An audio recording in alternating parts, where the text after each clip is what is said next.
மக்கள் வணக்கம். உலக தமிழறிவாளிகளே, நலமுடன் பல்லாண்டு வாழ்வோம். புத்தம்புது காலை நிகழ்ச்சியிலே திரிகடுகத்தை பற்றி பார்க்கிற போது மிளகை பற்றி சொன்னேன். இன்னொரு முக்கியமான ஒரு பாகம் அதில் எதுன்னா சுக்கு. சூலை மந்தம் நெஞ்செறிவு தோஷம் ஏப்பம் அழலை. சூலை மந்தம் நெஞ்செறிவு தோஷம் ஏப்பம் அழலை. மூலம் இறைப்பு இருமல் மூக்கு நோய் வாலகபதோஷம் தொடர்வாதம். வாலகபதோஷம் தொடர்வாதம்.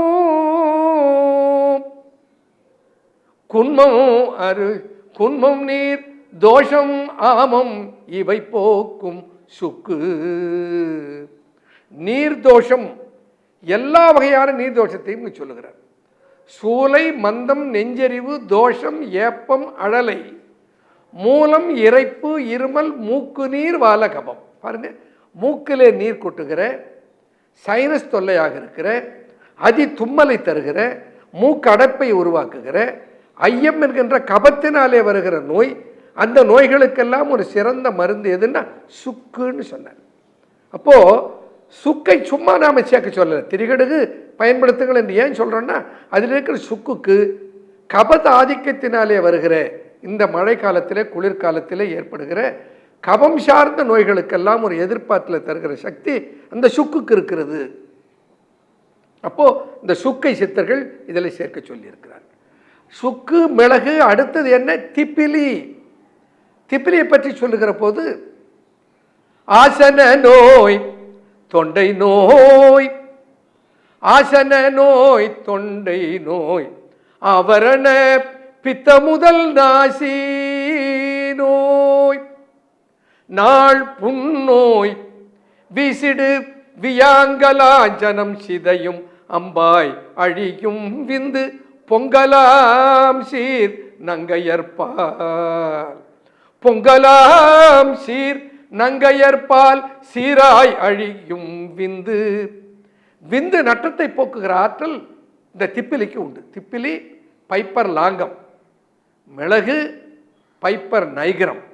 பைப்பர் லாங்கம் பைப்பர் நைகரத்தில் என்ன இருக்கிறது, என்ன சக்தி இருக்கிறது என்பதெல்லாம் இன்னைக்கு அறிவியல் உலகம் என்னென்ன கண்டுபிடித்திருக்கிறது. இந்த சுக்கு ஜிஞ்சிபர் அஃபிஷினேல், சுக்கில் என்ன சத்து இருக்கிறது, இதை அறிவியல் எப்படி பார்க்கிறது அதையும் நம்ம பார்க்க இருக்கிறோம். அப்போ இந்த திப்பிலி இருக்கிறதே, திப்பிலினால என்னென்ன நோய் போகுமா? ஆசன நோய், தொண்டை நோய், ஆவரண பித்த முதல் நாசி, நாசி விழி காது இவை நோய். ஒரு இஎன்டி டாக்டர்னு சொல்றார். எதே? திப்பிலியை இஎன்டி டாக்டர். ஏன்? நாசி, தொண்டை, காது, இயர், நோஸ், த்ரோட், இஎன்டி. இந்த மூணுக்கு இருக்கிற ஒரு மருத்துவர் யாருன்னா திப்பிலி. நம்ம திப்பிலினா பல பேருக்கு தெரியல. அரிசி திப்பிலி, அது நீள நீளமாக கருப்பு நிறத்தில் அந்த பல மிளகுகளை ஒன்றாக ஒட்டியதை போல இருக்கும். அதனால தான் அதுக்கு பேர் பைப்பர் லாங்கம். அப்போ திப்பிலி, அந்த திப்பிலியினுடைய அதனுடைய பண்பு என்னன்னு சொல்றாரு. அது எதுக்கெல்லாம் உதவுமா? இந்த தொண்டை நோய்க்கு, காது நோய்க்கு, நாசி நோய்க்கு எப்படி எப்படியெல்லாம் பயன்படுத்துவது. திப்பிலியின் தண்டுலன் தான் தீராத ஐயம். திப்பிலியின் தண்டுலம் தான் தீராத ஐயம் மற்றும் உப்புசத்தை மேகத்தை ஓட்டுங்கான். உப்புசத்தை மேகத்தை ஓட்டுங்கான் தப்பாமல் வாதசுரம் போக்கும் ஆக கபரோகம் போக்கும் தாதுவை நன்றாய் வளர்க்கும் தான். தாதுவை நன்றாய் வளர்க்கும் தான். தாது புஷ்டி இன்னைக்கு விற்கிறாங்க. தாது புஷ்டி லேகியம்னு சொல்லி. தாதுன்னா நம்ம உடம்புக்கு தேவையான எல்லா சத்துக்களையும் உள்ளடக்கி இருக்கிற, குறிப்பாக ஆண்மையை மேம்படுத்த வைக்கிற ஆற்றல். இது தாது தன்மை எதில் இருக்கிற? திப்பிலில் இருக்கிறது. அதனால அம்பாய் அழியும் விந்து பொங்கலாம் சீர் மங்கையர் கோட்பால் என்று முதல் பாட்டில் 2 பாட்டை இதற்கு தேரையர் அமைத்திருக்கிறார். இந்த 2வது பாட்டிலும் தாது சிறப்பை தரக்கூடியது இந்த திப்பிலின்னு சொல்றார். இப்போ திப்பிலிக்கு முக்கியமாக இங்கே நாம் எதை பார்க்க வரோம்? திப்பிலியின் தண்டுலந்தான் தீராத ஐயம்.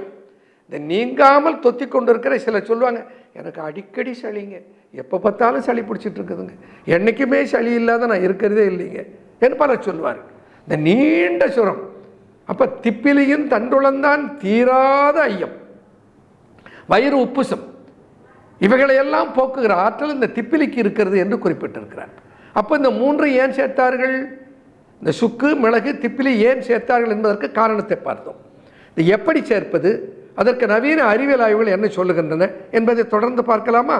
நன்றி, வணக்கம்.